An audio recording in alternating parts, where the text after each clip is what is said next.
जय हरी. एकादश स्कंध भाग 122.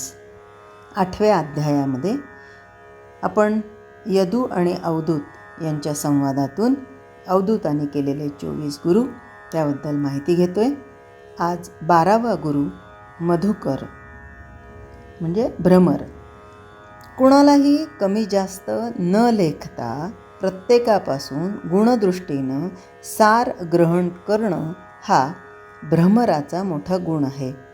सामान्य माणूस विवेकानं प्रत्येक प्राण्यामध्ये सार रूपानं असणारा भगवंत पाहू लागला तर या जन्मात त्याला आत्मज्ञान झाल्याशिवाय राहणार नाही अशी खात्री नाथ महाराज देतात. नाथ महाराज म्हणतात की भ्रमराची मधुकरी वृत्ती शिकण्यासारखी आहे. दुसऱ्याला दुःख न देता आपला कार्यभाग तो साधतो. भ्रमर फुलामध्ये शिरतो खरा, परंतु फूल असं चुरगळू देत नाही आणि आपला हेतू साधावा असा त्याचा चांगला हेतू असतो. योग्याचं वागणं तसंच असतं. प्रत्येक घरी एक एक घास भिक्षा मागून तो पोट भरतो, म्हणून गृहस्थांना तो जड होत नाही. श्रीमंत किंवा गरीब असा भेद मनात न आणता योगी केवळ प्राणरक्षणापुरतीच भिक्षा मागतो. कमळात शिरलेला भ्रमर त्यातील परिमळाला भुलतो. संध्याकाळी कमळ मिटलं की त्यात तो अडकतो. कोरडं कठीण काष्ट कोरून फोडणारा तो भ्रमर कोमल कमळात सहज अडकून पडतो. आपली प्रिया दुखावेल म्हणून तो गप्प राहतो, बाहेर पडत नाही. त्याचप्रमाणे संन्याशी लोभानं एकाच ठिकाणी राहिला तर तेच त्याला बंधनकारक होतं. देहसुखाच्या लोभाला तो गुंतून पडतो. फूल अगदी लहान असलं तरी त्याचा अनादर न करता त्याच्यात शिरून भ्रमर रससेवन करतो. पूर्णपणे विकास पावलेली मोठमोठी कमळं असतात, त्यांच्यात शिरून त्यातील रस देखील तो सेवन करतो. त्याचप्रमाणे योगी शास्त्र पद्धतीनं यथास्थित विचार करत बसत नाही किंवा लहान मोठे तर्क काढत नाही. केवळ सार तेवढं ग्रहण करतो. वेदांतात सांगितलेलं ब्रह्मस्थितीचं वर्णन जसं तो खरं मानतो, तसंच भक्तांनी रचलेल्या स्तोत्रात वर्णन केलेला सगुण साक्षात्कार तितक्याच आदरानं खरा मानतो. मोठमोठ्या पंडितांच्या बोलण्यामध्ये तसंच अगदी सामान्य मनुष्याच्या बोलण्यामध्ये आढळणारं सार तो आदरानं ग्रहण करतो. पतीच्या मनात आपल्याबद्दल प्रेम निर्माण व्हावं म्हणून कुलवधू सासू सासऱ्यांना मान देते. त्याच प्रेमाकडे लक्ष देऊन ती नौकरा चाकरांचाही आदर करते. त्याचप्रमाणे भगवंताच्या प्रेमाकडे लक्ष ठेवून कुणाचाही अनादर न करता योगी सगळ्यांचं ऐकून घेतो. त्यातील सार तेवढं ग्रहण करतो. पाणी आणि दूध एकत्र मिसळलं म्हणजे राजहंस त्यातील दूध तेवढं बाजूला काढतो. जगामध्ये सत्यासत्याचं मिश्रण असल्यानं योगी विवेकयुक्त मनानं प्रत्येकामधील सत्य तेवढं ग्रहण करतो. दृश्य सगळं असार असून भगवंत तेवढा साररूप आहे. अर्थात सर्व प्राणीमात्रांच्या ठिकाणी भगवंत भरला आहे अशी भावना होणं हाच मुख्य सारांश आहे.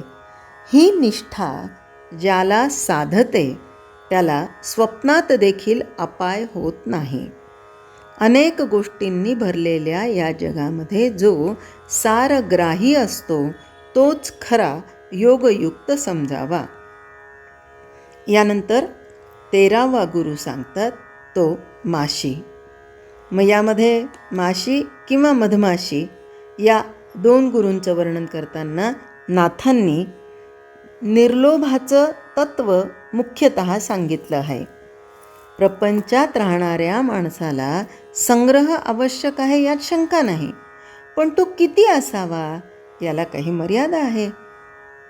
आपण स्वतः आपल्या कुटुंबातील माणसं आणि आला गेलेला यांच्या अन्न, वस्त्र, औषध, पाणी, अडीअडचणी भागतील इतका पैसा आणि इतर वस्तू या संग्रहात असणं गैर नाही. परंतु संग्रह करण्याचा नाद एकदा का लागला आणि सुदैवानं पैसा हाताशी असला म्हणजे सामान्य माणूस भलतीकडे वाहत जातो आणि नुसता संग्रह करत सुटतो.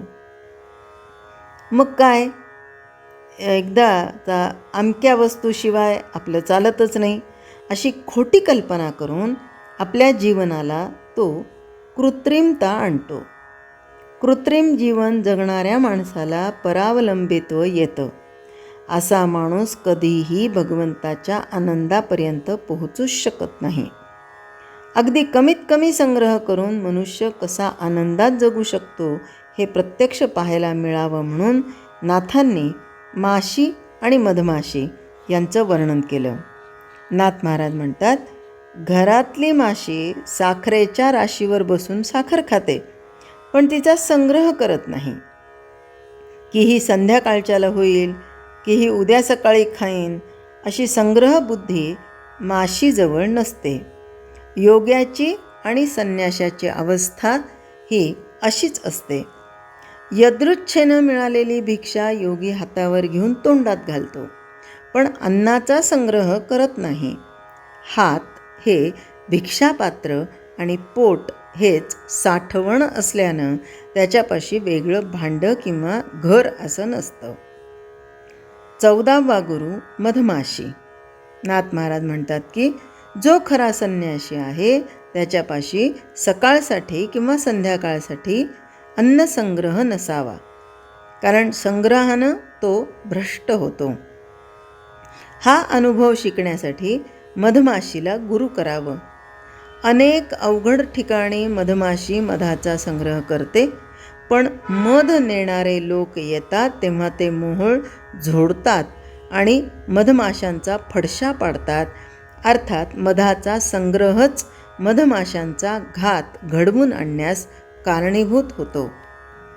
संग्रह करण्याचा जगातील हा अनुभव पाहून भक्त, भिक्षू, योगी आणि सज्जन यांनी संग्रह करू नये, कारण त्यापायी त्यांचा घात होतो. सत्कर्म आचरण करून शुद्ध धर्माचा संग्रह करावा हे माणसाचं खरं काम आहे. मानवी जीवनातील हे वर्म न समजल्यानं वेडे लोक धनाच्या इच्छेनं आयुष्य नासतात. पैशाची हाव आणि अनिवार्य काम वासना या जोडीनं आसक्ती वाढते. आसक्तीनं संसार रोग वाढतो आणि शेवटी मनुष्याचं आयुष्य वाया जातं. या दोन गोष्टी अगदी मनापासून ज्याला नावडतात तोच जगामध्ये खरा साधू समजावा. 15वा गुरु मदगज. अर्थात परमार्थामध्ये देहबुद्धी नाहीशी करणं हे प्रमुख ध्येय असतं. कामवासना आणि पैशाचा लोभ ही दोन देहबुद्धीची व्यवहारात प्रगट होणारी रूपं आहेत. म्हणून साधकानं कसं वागावं, काय सांभाळावं, कशावर बंधन घालावं याचा ओहापोह करताना कामवासना आवरा आणि पैशाचा लोभ ठेवू नका असं संतांना वारंवार सांगावं लागतं. मदगजाचं निमित्त करून नाथांनी हाच विषय पुन्हा सांगितला. नाथ महाराज म्हणतात की ज्याला आत्मानंद हवा आहे त्यानं काम वासनेला आवरलंच पाहिजे. काम वासनेच्या अधीन झाला की कशी फसगत होते हे शिकण्यासाठी हत्तीला गुरु करावं. हत्तीची शक्ती केवढी प्रचंड असते, पण या वासनेपायी त्याला माणूस सहज पकडू शकतो. स्वधर्मनिष्ठ संन्याशांनी या वासनेच्या बाबतीत अति सांभाळून राहिलं पाहिजे. पशूंमध्ये काम वासनेपायी मोठमोठी युद्ध होतात. माणसांमध्ये तोच प्रकार आढळून येतो. उन्मत्त काम वासनेनं माणसाचा सर्वस्वी अधःपात होतो. वेश्येच्या दारी जाणं म्हणजे तर मरणाच्या दारीत जाणं होय. पैशाची वासना देखील माणसाचा घात करते. पैसा साठवणारी माणसं कद्रूपणानं राहतात. त्यांची संपत्ती चोर लुटून नेतो आणि चोरापासून राजा हस्तगत करतो. स्वतः संग्रहित केलेली संपत्ती तिसराच भोगतो आणि मजा करतो. म्हणून साधकानं देह प्रारब्धावर टाकावा. प्रारब्धानं जे धन मिळेल त्याचा लोभ न ठेवता आपली वृत्ती ही अगदीच सगळ्यांपासून अलिप्त अशी ठेवावी. जय हरी. स्तोत्र मंत्र संपूर्ण भगवद्गीता, एकनाथी भागवत, भजन, भक्तिगीतं, डोहाळे, पाळणे, उखाणे व महिलांसाठी खास किचन टिप्स हे सर्व पाहण्यासाठी माझ्या यूट्यूब चॅनलला एकदा नक्की सबस्क्राईब करा आणि हो, लाईक व शेअर करायला विसरू नका.